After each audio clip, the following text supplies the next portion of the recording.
Pozdravljen. Danes bomo pri slovenščini potrebovali delovni zvezek Novi prijatelji, prvi del.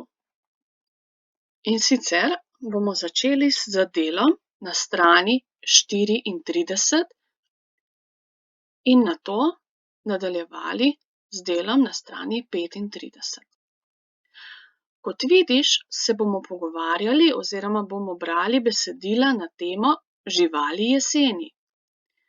Nekaj o tem smo že spregovorili pri okolju, danes pa bomo dopolnili svoje znanje. Naloga danes bo sestavljena iz 3 delov.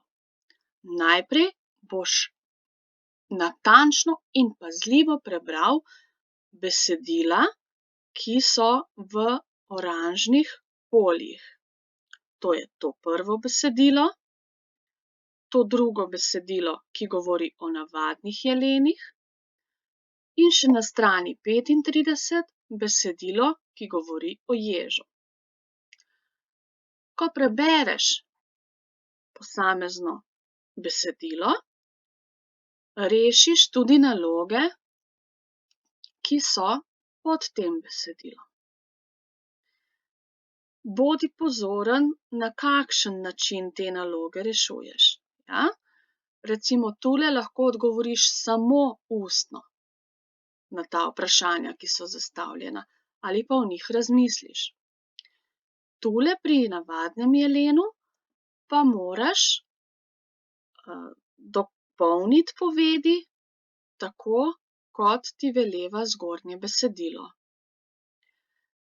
Tako kot v šoli, ja, ti svetujem, da torej natančno prebereš zgornje besedilo, se nato lotiš reševanja in če se najdeš v težavah in ne veš, kaj bi odgovoril, si pomagaš, se zopet vrneš na zgornje besedilo. Ja? Tako ti bo lažje.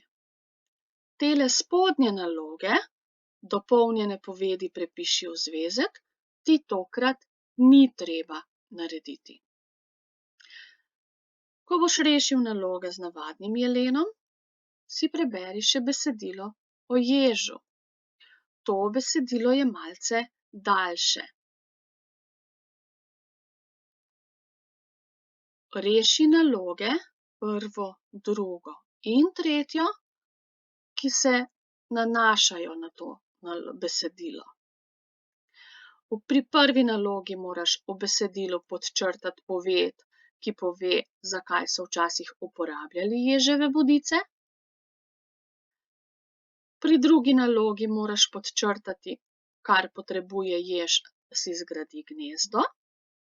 Torej podčrtaj besede, ki jih potrebuje, lahko jih boš podčrtal več. Pri tretji nalogi pa napiši da, če trditev, ki je zapisana, drži, oziroma ne, če trditev, ki je zapisana, ne drži. Zopet spodnje naloge, kjer bi moral povedi popraviti in napisati v zvezek, danes ne rabiš izpolniti.